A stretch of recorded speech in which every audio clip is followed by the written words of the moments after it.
بسم اللہ الرحمن الرحیم وَلَقَدْ يَسَّرْنَا الْقُرْآنَ لِلذِّكْرِ فَهَلْ مِن مُّدَّكِرٍ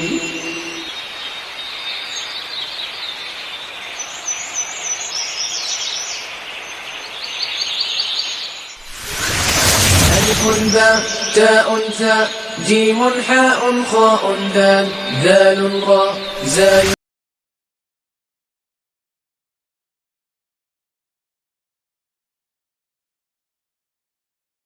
بالکل اسی طرح بتائے گا کہ میرے جیسا بندہ، اگزامپل کے طور پر، کہ میرے سامنے 10 گھوڑے کھڑے ہوئے ہیں، 9 گھوڑے کالے ہیں، 1 گھوڑا سفید ہے، تو میں بتا سکتا ہوں یہ سفید ہے، یہ 9 کالے ہیں۔ مختلف قسم کی حدیثیں اٹھا کے لے آئیں اور حافظ الحدیث کے سامنے رکھیں، فوراً چھانٹی کر دے گا یہ صحیح ہے، یہ حسن ہے، یہ مرفوع ہے، یہ جھوٹی ہے، یہ ضعیف ہے۔ کیوں؟ اس نے پڑھا ہوا ہے، اس کی زندگی کھپی ہوئی ہے اس معاملے میں۔ ہم نہیں بتا سکتے، جس کا کام اسی کو ساتھ۔ اور یہاں پر کچھ لوگ یہ سمجھتے ہیں کہ حدیث 250 سال بعد لکھی گئی تو ان کی ورتھ نہیں ہے۔ تو اس معاملے میں ابھی ہم دیکھیں گے کہ تدوین قرآن کیسے ہوئی۔ قرآن مجید کی جو اس وقت ہمارے پاس شیپ ہے، یہ شیپ حضور علیہ السلام کے زمانے میں نہیں تھی۔ حدیثوں کی جو اس وقت ہمارے پاس شیپ ہے وہ حضور علیہ السلام کے زمانے میں نہیں تھی۔ فقہ کی جو اس وقت ہمارے پاس صورتحال ہے وہ حضور علیہ السلام کے زمانے میں نہیں تھی۔ اس کے اندر تدوین و ترقی ہوئی ہے۔ وہ تدوین و ترقی کیسے ہوئی ہے وہی ہم پڑھیں گے تو ہمیں اندازہ ہو جائے گا کہ حدیث اس سے پہلے کہیں پہلے محفوظ کی گئی، حضور علیہ السلام کے زمانے سے ہی محفوظ کی گئی۔ فرق صرف یہ تھا کہ وہ لوگ لکھنے کو معیوب سمجھتے تھے، وہ کہتے تھے لکھے تو وہ جو کند ذہن ہے، ڈل ہے، ہمیں تو 100 اشعار کی نظمیں یاد رہتی ہیں۔ جو عرب کے لوگ تھے ان کا حافظے پہ بڑا گھمنڈ تھا۔ یہ نہیں تھا کہ اس وقت کاغذ نہیں تھا، کاغذ تو تھا، ہمیں نہیں معلوم کہ مقوقس کو، شاہ مصر کو، فارس کو کاغذ کے اوپر حضور صاحب نے خط لکھے تھے، کاغذ تو تھا۔ اور خود قرآن اس وقت کاغذ پہ نہیں لکھا ہوا تھا۔ قرآن بھی جو ہے وہ پتھر، چٹیل پتھر ہے یا کوئی چھال ہے، اس طرح کی ہموار چیزوں کے اوپر لکھا ہوا تھا۔ کیوں؟ کیونکہ وہ لکھنے کو توہین سمجھتے، حضور صلی اللہ علیہ وسلم نے کہا تو وہ لکھ رہے ہیں، نہیں تو وہ یہ بھی نہ لکھتے۔ تو یہاں پر یہ جو سکروٹنی کی گئی ہے، جو حدیث کی یہ ساری بیان کی گئی ہے، ہمارے پاس اب جب نتیجہ نکلتا ہے کہ جو وحی تھی، وحی کے 2 حصے تھے، ایک قرآن پاک تھا اور ایک ہمارے پاس سنت و حدیث تھی۔ ان تینوں کا مجموعہ وحی ہے اور ہمارا دین پورے کا پورا وحی کے اوپر بنیاد ہے۔ اس کی ہر کام قیامت تک، ہمارے ہر مسئلے کا حل کس کے اندر ہے؟ وحی کے اندر ہے۔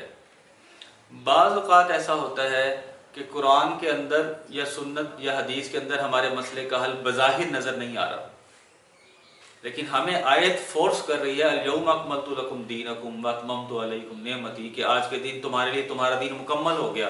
اس کے اندر امینڈمنٹ نہیں ہو سکتی، اس کے اندر نہ ترمیم ہو سکتی ہے، نہ اضافہ ہو سکتا ہے، نہ کمی ہو سکتی ہے۔ جو پوری وحی آنی تھی وہ اپنی اصل شکل میں آ گئی، اور قیامت تک سارے کے سارے مسائل اس وحی میں سے ہی نکلیں گے۔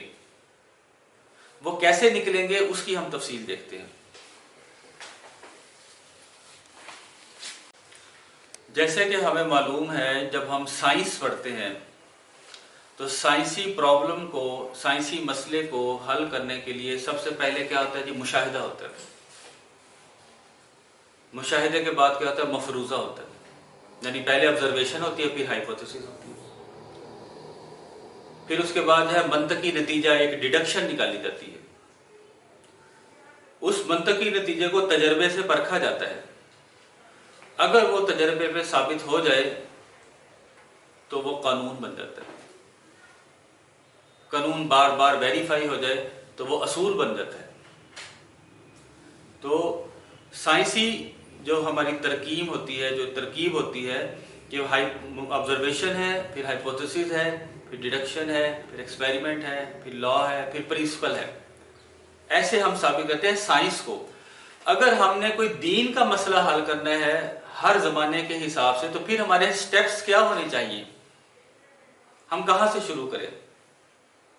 ہر زمانے کے حساب سے ہمیں یہ معلوم ہے کہ ہم اس دور سے باہر نہیں جا سکتے، قرآن و سنت سے باہر نہیں جا سکتے ہم. کیوں؟ حضور علیہ الصلوۃ والسلام پر دین مکمل ہو گیا. ہمارے ہر مسئلے کا حل یا تو قرآن پاک میں لکھا ہوگا، اگر قرآن پاک میں نہیں ہے تو سنت میں لکھا ہوگا. یہاں پہ میں جان بوجھ کے حدیث کا لفظ کیوں استعمال نہیں کر رہا؟ کیونکہ حدیثیں ایسی بھی ہیں جو منسوخ ہو چکی، ان کے اوپر عمل سنت نہیں ہے. دوسرے لفظوں میں سنت کے اندر حدیث جو جاری رہی انڈرسٹوڈ اس کے اندر شامل ہے. اسی لیے حضور علیہ الصلوۃ والسلام کی ایک حدیث ہے کہ وہ والے لوگ کامیاب ہوں گے جس پر میں اور میرے صحابہ ہیں.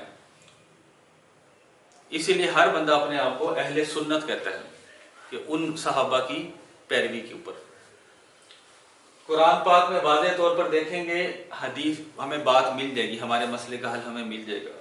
سنت میں دیکھیں گے واضح نہ ملا تو سنت میں کہیں نہ کہیں مل جائے گا. بعض اوقات ایسا ہوتا ہے کہ ہمیں نہ قرآن پاک میں مل رہا ہے نہ سنت میں مل رہا ہے، لیکن ہمارا ایمان یہ ہے کہ وہ یقینی طور پر ان دونوں کے اندر ہے.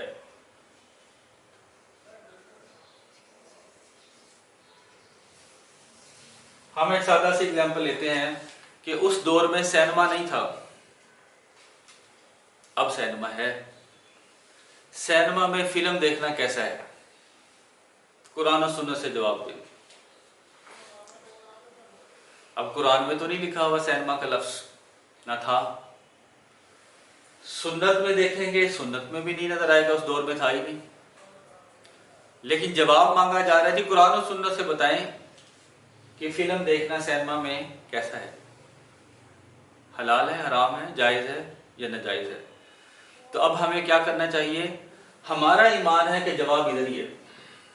ہمارا ایمان ہے کہ جواب قرآن و سنت کے اندر ہے. اگر تو واضح طور پر نہیں ہے تو چھپا ہوا ہوگا، کوئی اشارہ ہمیں ضرور ملے گا، اسی سے ملے گا، خفی اشارہ ضرور ہوگا. ہمیں جو ہے ایک آیت مل جاتی ہے، الشیطان یأمر بالفحشاء والمنکر، شیطان فحاشی کا حکم دیتا ہے، اللہ تعالیٰ کے انکار کا حکم دیتا ہے. تو یہاں سے اس آیت سے معلوم ہوا ہر فحاشی والی چیز حرام ہے،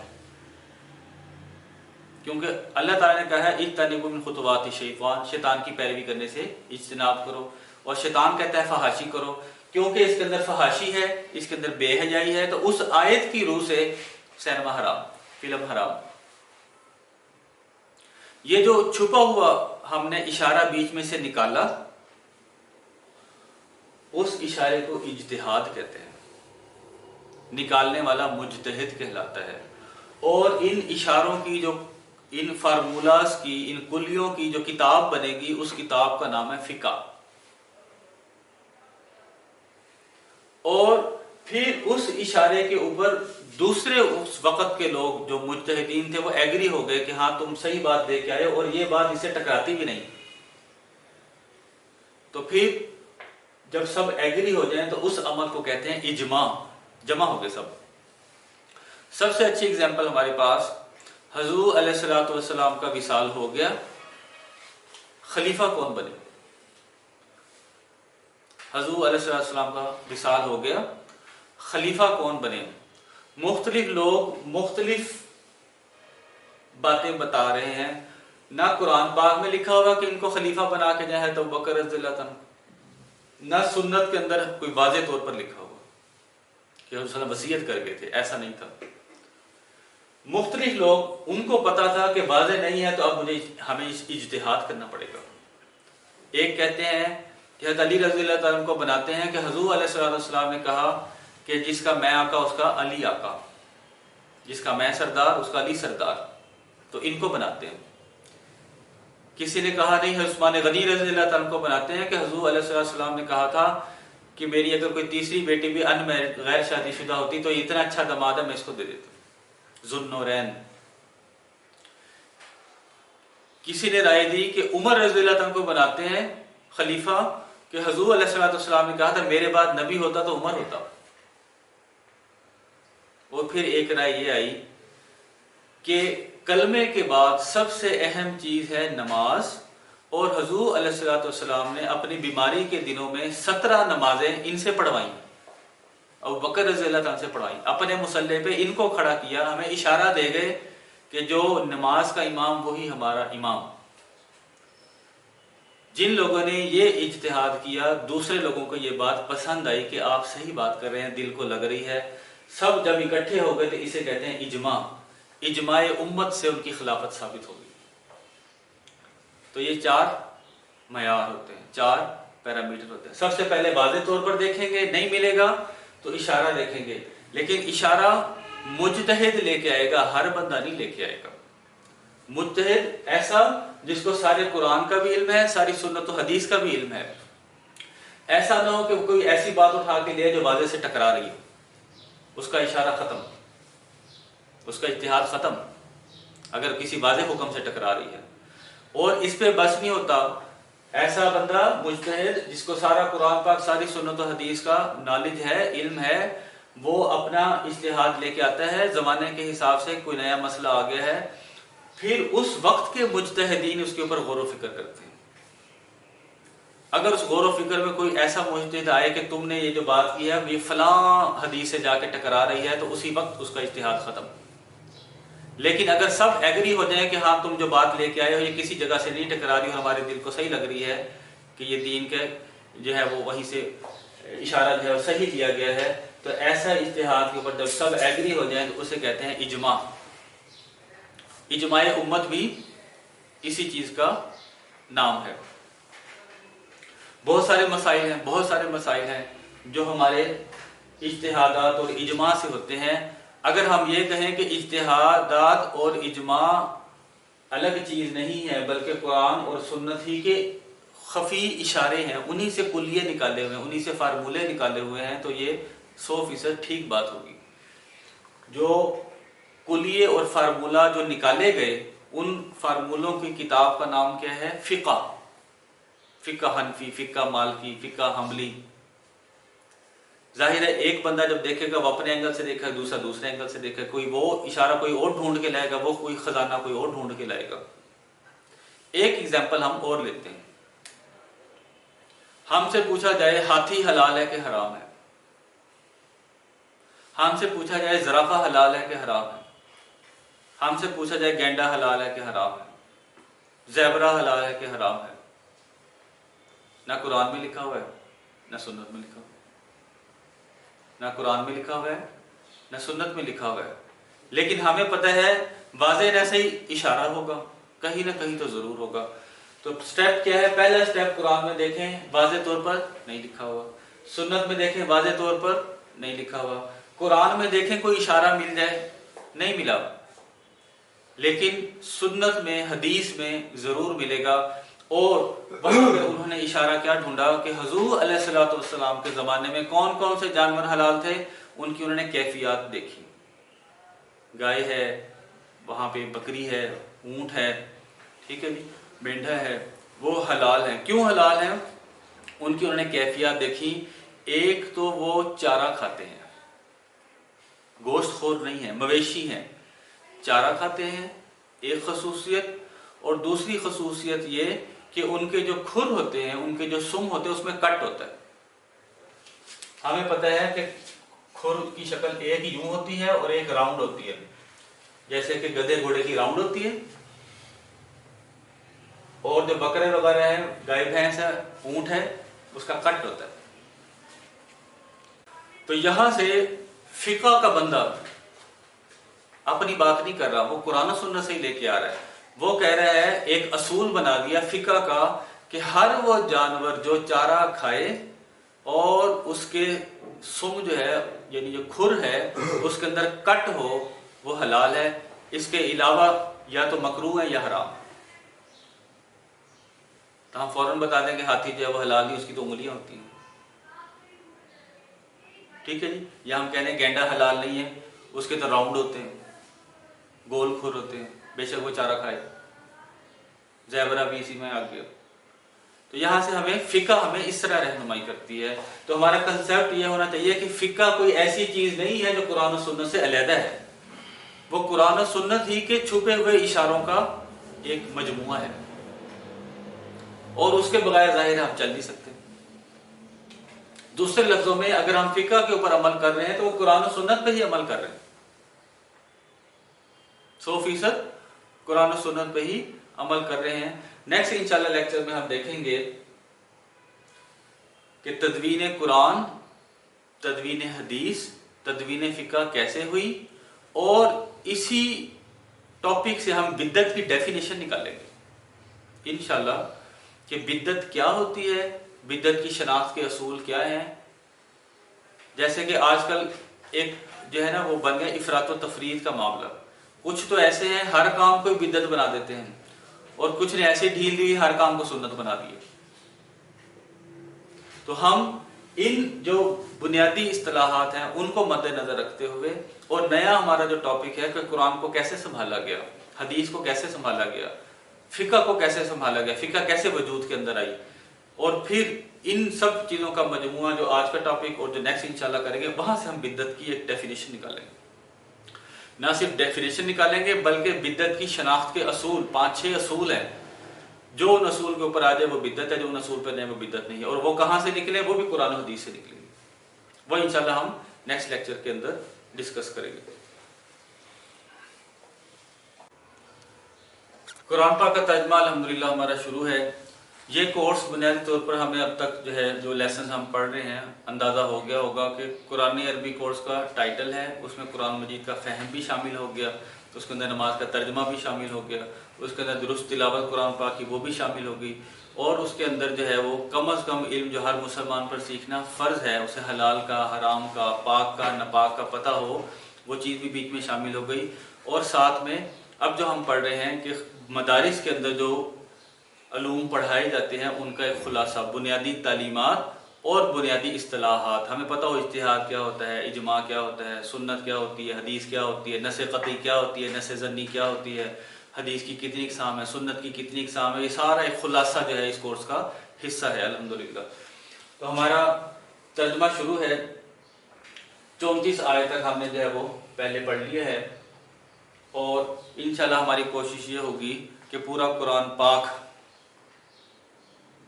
تھوڑا تھوڑا کر کے 3-3 4-4 آیتیں گرامر کے لحاظ سے اسی طرح لیسن جو ہیں وہ سیو کیے جائیں، اور پھر بعد میں سوشل جیسے میڈیا ہے اس کے اوپر اپلوڈ کی جائیں تاکہ زیادہ سے زیادہ لوگ اس سے مستفید ہو سکیں. 34 آیت تک ہم نے یہاں تک پڑھ لیا تھا. اعوذ باللہ من الشیطان الرجیم، بسم اللہ الرحمن الرحیم. با اور قلنا ہم نے کہا، قال یقول، دیکھیں بار بار لفظ آیا، 1615 دفعہ تو یہی لفظ آیا قلنا، قال یقول، اور اس کی مختلف شکلیں 1615 دفعہ آیا. ہم نے شروع میں ہی پڑھ لیا تھا. قال اس نے کہا، قلتا تو نے کہا، قلتو میں نے کہا، قلنا ہم نے کہا، فعل فعل فعلو، فعلتا فعلتما فعلتم، فعلتو فعلنا فعلنا. جب بھی نہ آ جائے ہماری بات. اللہ تعالیٰ کہتے ہیں وقلنا، اور ہم نے کہا، یا آدم، اے آدم، ہم نے کہا اے آدم، اسکن. اسکن اصل میں تھا سکنا یسکنو، ٹھہرنا، سکنا یسکنو، اسی سے مسکن بنا، ٹھہرنے کی جگہ، اسی سے ساکن بنا جو ٹھہرا ہوا بندہ. سکنا وہ ٹھہرا، یسکنو وہ ٹھہرتا ہے. اسکن تو ٹھہر، تو قیام کر. اسکن تو ٹھہر، انت و زوجک تو اور تیری بیوی، زوجک تیری بیوی، زوجہ اس کی بیوی، زوجی میری بیوی. یہ سارے الفاظ ایسے بنتے چلے جائیں گے ضمائر متصل کے ساتھ. تو ٹھہر، تیری زوجہ ٹھہرے، الجنہ جنت میں، وا اور کلا تم دونوں کھاؤ. اکلا یاکلو کا مطلب ہوتا ہے کھانا. اب دیکھیں یہاں پہ تسنیہ آ رہا ہے، کیوں؟ کیونکہ آدم علیہ السلام اور حوا علیہ السلام دو لوگ ہیں، اس لیے تسنیہ کا صیغہ آ رہا ہے. اکلا اس نے کھایا، یاکلو وہ کھاتا ہے، کل تو کھاؤ، کلا تم دونوں کھاؤ. افل افلا امر ہے، کلا تم دونوں کھاؤ، وکلا تم دونوں کھاؤ، منہا اس جنت میں سے. ہاں سے مراد جنت، تم کھاؤ دونوں اس جنت، مین کا مطلب سے، تم دونوں کھاؤ اس جنت میں سے، رغدن حیثو جتنا چاہو، حیثو جہاں سے چاہو، کوانٹٹی کے حساب سے، مقدار کے حساب سے جتنا چاہو، اور کبھی ادھر سے کھانا ہے، کبھی ادھر سے کھانا ہے، کبھی ادھر سے، جس پورشن میں مرضی چلے جاؤ، جتنا چاہو جہاں سے چاہو، شئتما تم دونوں چاہو، شاء یا شاء کا مطلب ہوتا ہے چاہنا، شاء وتعز من تشاء وتذل من تشاء کہتے ہیں انشاءاللہ اگر اللہ نے چاہا، شاء یا شاء کا مطلب چاہنا، شاء اس نے چاہا، شاء ان دونوں نے چاہا، شاء ان سب نے چاہا، شئتا تو نے چاہا، شئتما تم دونوں، فالتا فالتما تم دونوں کی بات، تم دونوں چاہو جہاں سے چاہو جتنا چاہو کھاؤ، بلا اور نہ تقربا تم قریب نہ جانا، قریب یقرب قریب جانا، اقرب تو قریب جا، لا تقرب تو قریب نہ جا، لا تقربا تم دونوں قریب نہ جانا، لا تقربا ہاذی شاجرہ تم اس درخت کے قریب نہ جانا، ہاذی ہی مؤنث کے لیے آ گیا، پس تکونا تم دونوں ہو جاؤ گے، کانا یکونو کا مطلب ہو جانا، کانا وہ ہو گیا، یکونو وہ ہو جاتا ہے، تکونو تو ہو جاتا ہے، تکونانی تم دونوں ہو جاتے ہو، تکونانی کا نون یہاں پہ ڈراپ ہوا، فتکونا پس تم دونوں ہو جاؤ گے، من الظالمین ظالموں میں سے ہو جاؤ۔ بس یہ آج یہ والی ایک آیت ہم پڑھیں گے، ٹائم ہمارا مکمل ہو گیا، انشاءاللہ ہمارا جو اس 30 ڈیز کے اندر جو ہمارا سلیبس ہے وہ ایک پاؤ ہے، اور ایک پاؤ میں جو ہے زیادہ سے زیادہ 9-10 آیتیں جو ہے الحمدللہ ہماری رہ گئی ہیں۔ اللہ تعالی ہمیں زیادہ سے زیادہ اس سے استفادے کی توفیق عطا فرمائے، دنیا آخرت میں کامیاب فرمائے۔ اللہم انا نستعینک و نستغفرک و نتوب الیک۔